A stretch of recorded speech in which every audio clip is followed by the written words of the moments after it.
I mean, it was only a matter of time. There was only so much time that Yuno could be on that downward kind of in a bad spot before he came back. Like, I think everybody that looked at things beyond like the current situation knew that Yuno was gonna make a comeback. Though, granted, I do think people are overhyping this, but I think that they kind of deserve it. I mean, to be perfectly honest, like I said, the Yuno fan base has been dealing with a lot of they have been dealing with a lot of people messing with them for, you know, the last couple months. I mean, really more than that, because like, what was it, the chapter came out, oh my god, because it was like chapter 230 something, 238 or 239 when Yuno lost. So, you know, that was more like what, actually earlier this year, like near the beginning of the year, now that I think about it. So I think after dealing with, you know, people poking fun at Yuno all year, that even though I don't agree with some of the hype that Yuno is getting, some people are like compare him to like Yami and stuff, which no chance, but I think that they at least deserve for the next 2 weeks to have their fun of hyping Yuno up. I didn't think this one is very powerful, but I don't, definitely not like Yami, and I'm certainly not current Yami. Like, current Yami was way below, above like any expectations we thought was like really gonna happen. There are only a couple of people that thought Yami would do as well as he did. I thought you would kind of do well, but I didn't think he would overpower Dante to the extent he did and make Dante go to like the far amount of effort he had to put into dealing with Yami, because like he was the main, he's the leader of the main villain group of like this whole setup. So seeing him go to 80% and then use both of his gravity and body magic like that, how much effort he had to put into cornering Yami was really good. I liked that a lot, and I like what Tabata's doing this character, by the way. But, you know, I'm guessing he's somewhere in like the captain area. But Zenon isn't taking him too seriously. People got to remember that. People got to remember that Zenon is going to get up next chapter. He's not dead. He's not defeated. He's probably just going to get pissed. And there was showing this chapter that he could use his devil powers. Like, that was one of the things people theorized going into these, is maybe they could use their devil powers, like nerf them a little bit. Because it'd be like, oh, well, maybe during the ritual they would have to like be focusing on that rather than whatever their connection is to their own devils, and you know, there's some form of complication that would make it more fair for the main cast, essentially make it more fair for the Clover to fight these guys, because obviously they're gonna beat him in the end, you know, however long it takes until we get to that point. But it's not like it's gonna be anytime soon, because like we're starting out for the most part with these fights, and like, it's cool that we're getting them early into this, like, everything, but I think everybody can just, you know, safely assume that the Spade is not going to, like the Dark Triad is not going to go down this early. If this was mid-arc or something, at least a good chunk later, I could see them kind of, like, some of them dropping, not Dante, because, like, the thing about Megicula and Zenon's devils, as well as, like, Vonica and Zenon themselves, is they're important, but we do have bigger devils on the way. But Dante's devil is Lucifero, and we know Lucifero is the end game one. So like say if we were like 70% into this arc or something, and then like Zenon and Dante went down, their devils were maybe not their devils, because we don't know where their devils ring, but Zenon and Dante were defeated, and it's like we get devils that are bigger than them, or their devils themselves show up through the gate. Like, they're important. Like, don't get me wrong, Zenon and Vonica are definitely important, but they don't hold the same kind of, like, overall story-tied weight that Dante has. Because people have to remember, Dante having Lucifero, and Lucifero being the leader, means Dante should have, just in general, a much bigger importance to, like, the large-scale story of this arc, rather than just being the leader of the Dark Triad, because we know that the devils themselves are stronger than the Dark Triad members, but we know Dante specifically, like I said, connected to Lucifero, so he has to have a much higher level of importance than what we know of as of right now. There's probably more we haven't seen over like what makes his connection to Lucifero so important, as well as like what does that mean for him for like Lucifero's plans. Like Lucifero probably had, like, he has to have made some form of deal with Dante. Like, it can't just be like, hey, human guy, I'll give you my powers if, you know, you help me end humanity. There has to be something like maybe like a deal involved, like, oh, if you do all this,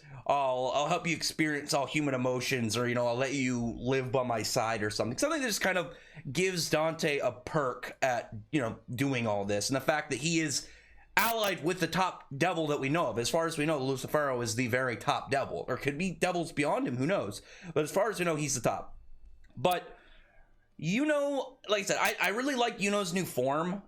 It's a variation of the other one, because one thing to note, like with this form, and I'm guessing Spirit of Zephyr is going to be the completed name of his original spirit dive, not just the sword. But at least as of right now, this is a slightly different form, the Spirit of Boreas, because its crown is smaller. It doesn't, and crown is completed. Obviously, it's more wings, and on top of that, he has the obvious halberd and stuff. But I mean more he doesn't have that kind of like wrist piece that he had before. Like, you remember, he had that weird ring kind of like his crown around his I think it was his left hand. I'm trying to remember, because Ost is his right side. I get that mixed up because I know that their partial forms are the opposite. That's like the go-to for it, and then I just got to remember if I ever get mixed up.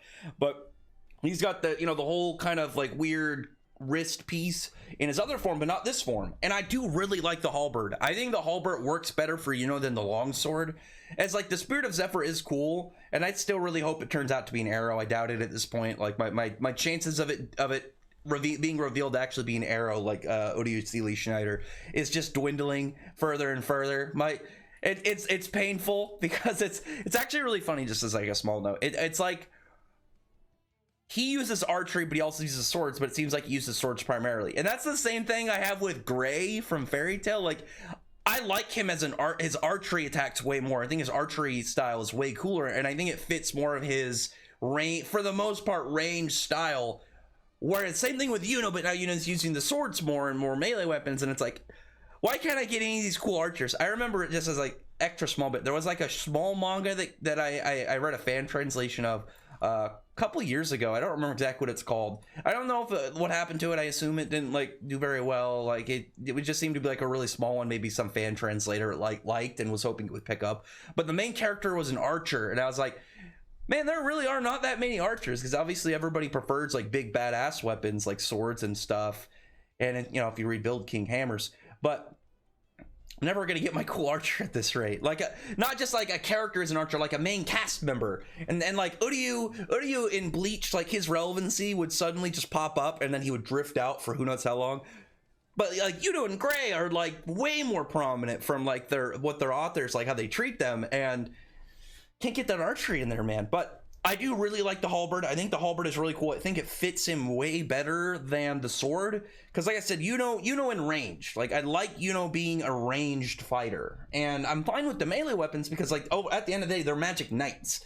But I think just a long sword for Yuno was kind of like, I wasn't a huge fan of it. I like that it's a little bit of a like still melee, but it's further varied, like Noel's lance. Like, Noel's got like this cool whirlpool lance, and it you could look at the idea of like, oh yeah, it's also kind of swordish, but obviously it's a whole different, she like uses it in a whole different style than like Asta uses his swords. And I think with the halberd and its ability so far, I like that it's clearly like this like thrust based weapon, because that's what a halberd is. The axe is the secondary piece, but I like the thrust based aspects for the wind. I think that is really cool.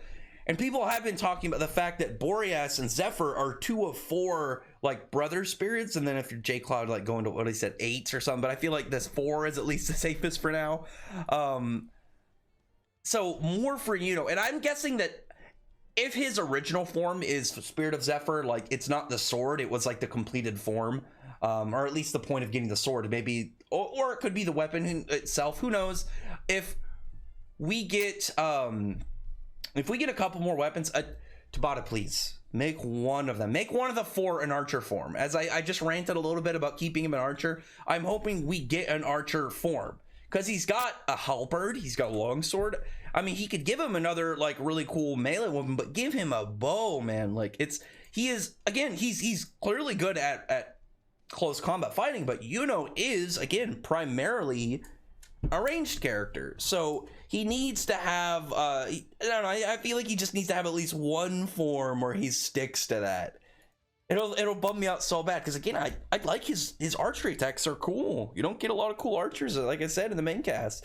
But Going further, I think Langris joining was really nice. I liked Langris's contribution to everything happening right now, because Langris is similar to Yuno, to William, where I blame him a lot of stuff what happened, or blame him for a lot of the stuff that happened, but I know that a redemption arc is possible. I know that there's a redemption arc, you know, in front of them. And I use, for example, Jalal Fernandez, and then another, again, easy for me, a fairy tale reference.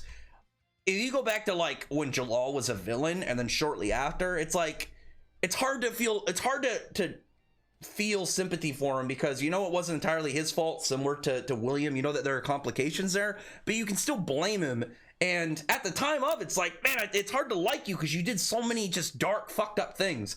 And that's the same thing with William. But Jalal got his redemption story, and William and Langris are both kind of like sitting, you know, waiting to be called up for their redemption story. And both of them look like they're starting to get it a little bit, but it hasn't gotten to like the same motion of you know, of like these characters, of someone like Jalal or like Laxus or Godjil or something.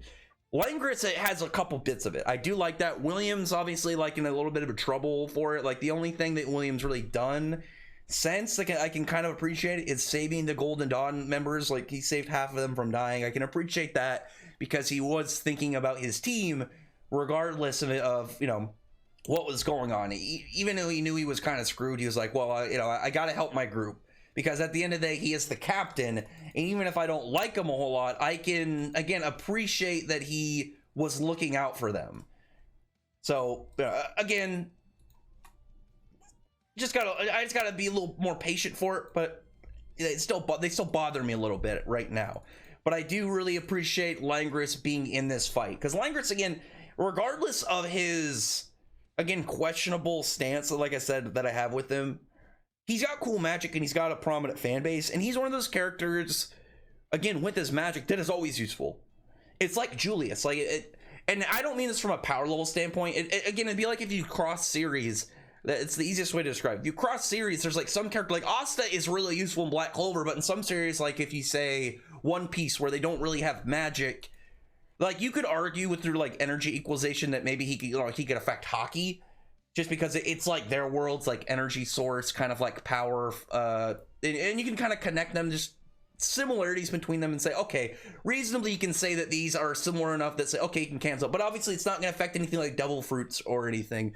So like a series like that, he loses value. But somebody like Langris or Julius or Dante, one of those characters who just has such a good power, regardless of like the series they're in, they're gonna be useful. Like regardless of who they're up against, unless you have a specific counter to like those abilities, you're in danger. And Langris is one of those guys. He's got spatial erasure. Like he's just got a good power. So unless you have like a counter to space, like you're gonna have to watch out for his attacks. But like then, like again, like I haven't talked a lot about like the contents of the chapter other than like the forums and stuff, because I guess it really is fine, because like the reviews are more of my own opinion rather than me recapping the chapter. And I've mentioned before, like I want my reviews themselves to feel as raw as possible. Like I don't really edit the reviews because I want people just to hear my real kind of like as fresh as possible opinions and takes on them.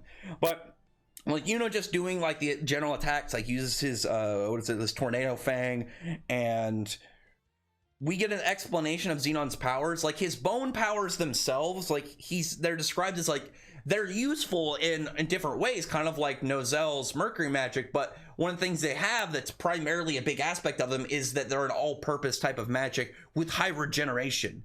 So when we saw Yuno like bring his sword against Zenon's bones, like the way that Yuno's sword works is it's like wind erosion. Like it's just constant. You can kind of think of it like kind of like the way the chainsaw blades kind of work, or just like the idea of like wind constantly brushing up against something at such a high speed, it's just slowly ripping it apart, but the bones are regenerating so fast that it's like, well, it doesn't really matter. And it's that kind of fast recovery that makes Zenon really, really good.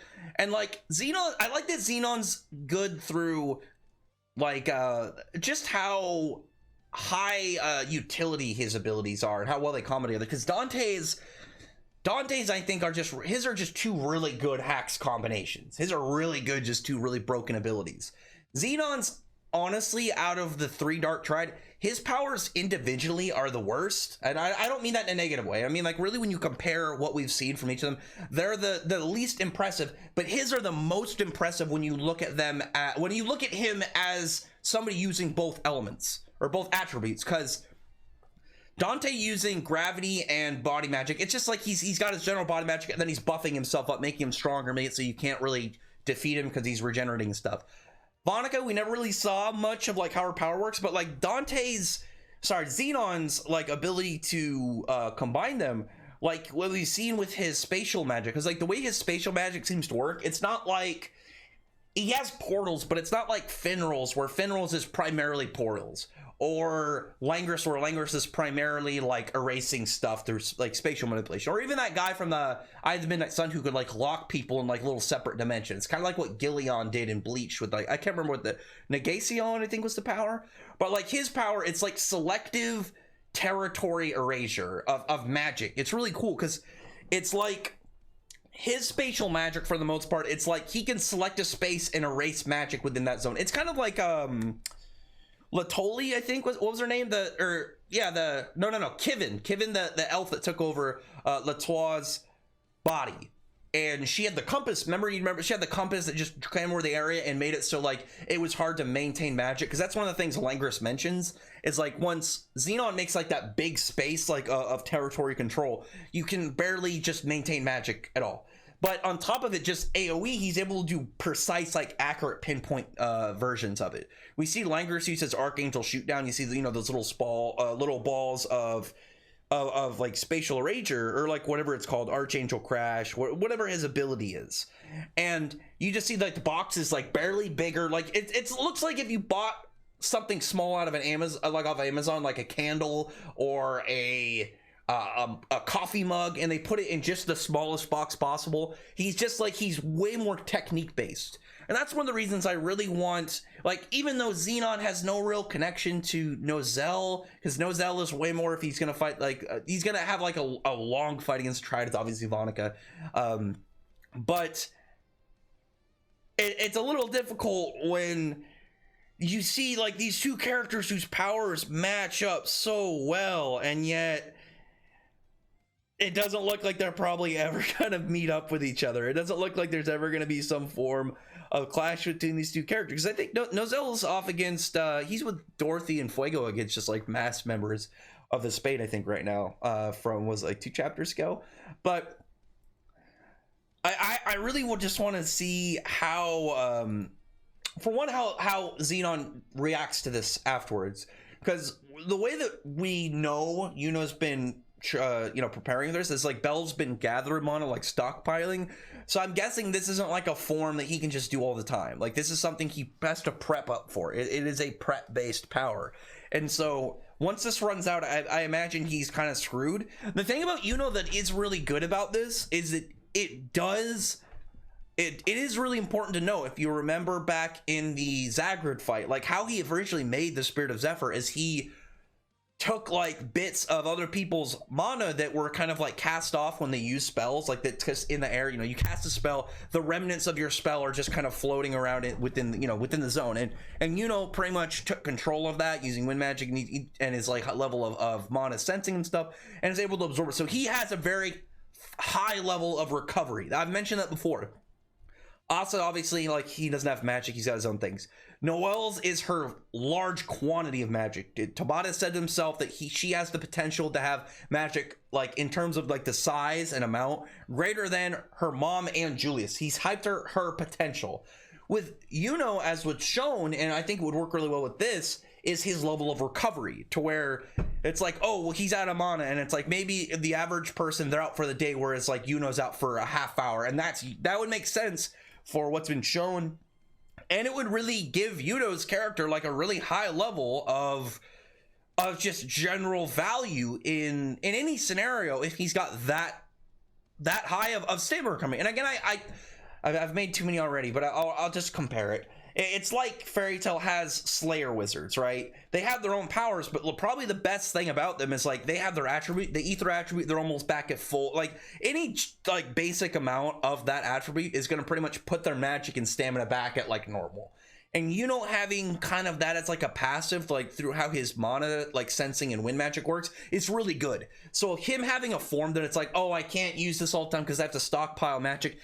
The idea of I have to gather the magic, it's not like my base power, it's more of something I have to kind of spend time getting, is like the kind of drawback on it is diminished in a really unique way for Yuno, which again I think is really cool. I like that a lot.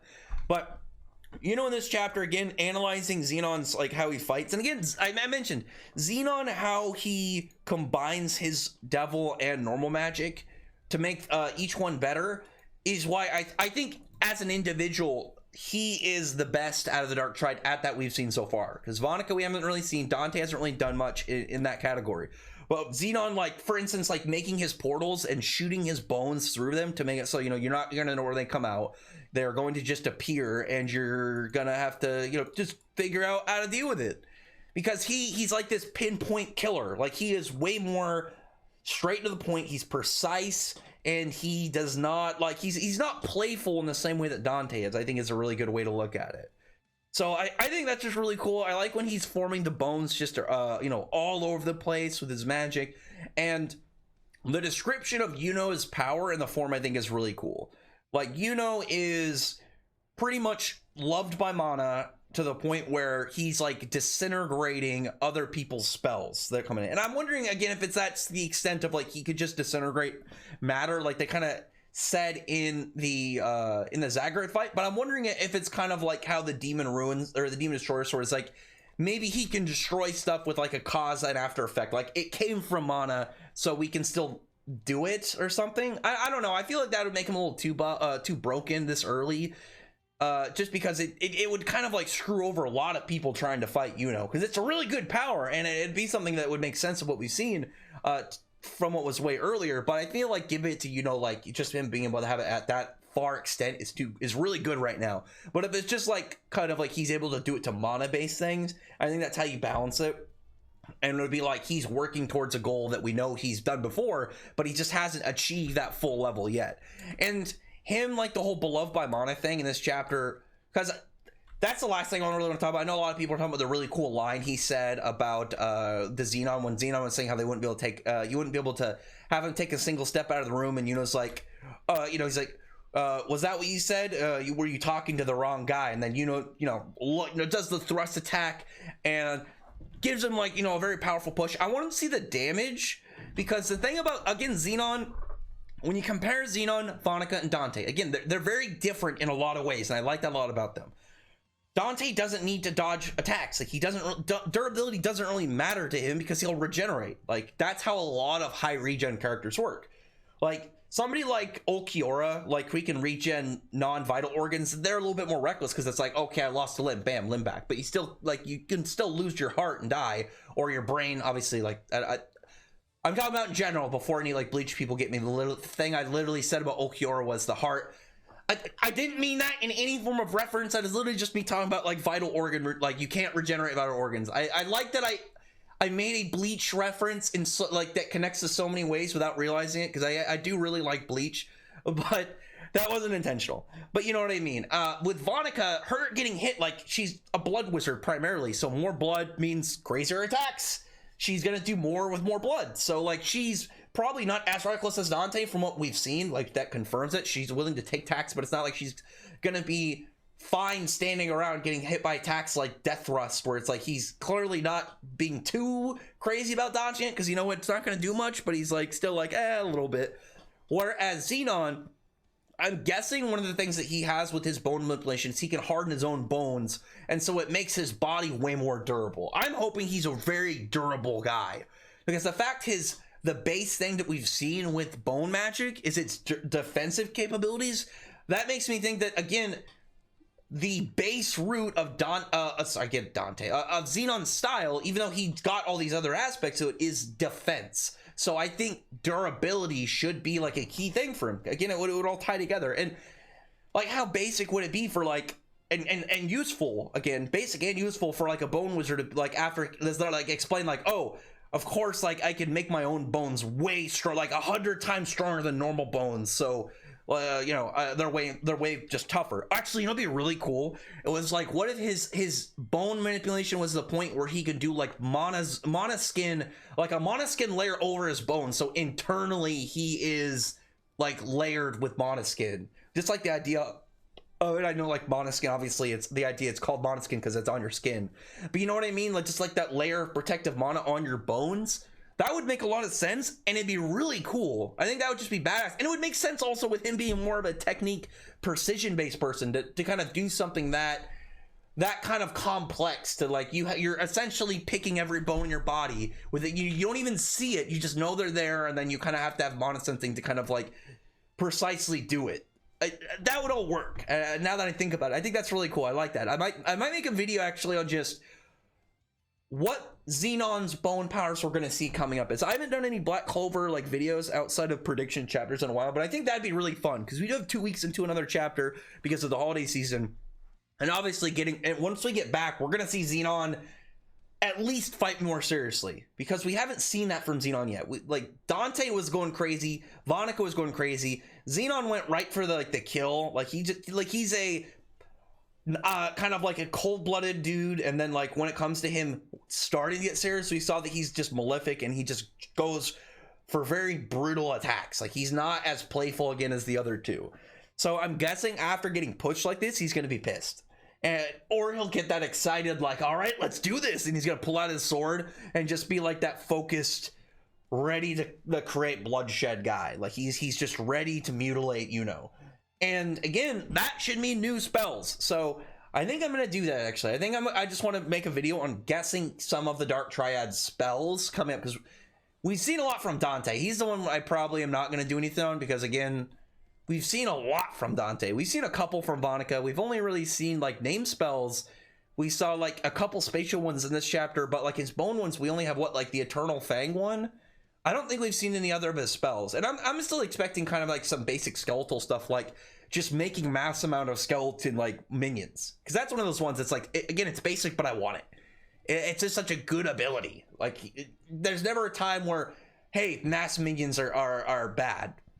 Like, unless you're attacking somebody who just has large scale AoE, but it's like that point I feel like you're in a 1v1 fight rather than just like trash hammer fights. Because like, imagine if you're just fighting like 20 people that you're just like, I don't want to deal with this, and you're just like, okay, minions, go do it, go deal with it. Kind of like I'm just trying to think of something cool, kind of like Yamamoto's is it South, Zonka no Tachi South? Anyway, I don't want to ramble too much. Like, this is already longer than I thought it was going to be, just because there were a couple things I really wanted to go over and I was really excited about for Zenon. Because like, Dante's a character I'm really hyped for, but we've already seen a lot of his abilities, and people mentioned before, Zenon, we haven't really seen a lot of what he can do. And if we just want to go over the base powers, like if you just read off what their powers were, Bones is definitely, in my opinion, Bones and Blood are the coolest powers out of like the 6 that we've been given for the Dark Triad. But I think Bone is going to be way cooler, just from the way that Zenon's shown it so far, but how much mystery like is in it for him, because Zenon definitely is a mysterious guy. We don't know a lot about him still, even in comparison to the other ones. Like, his level of, like, we don't even know his devil's name.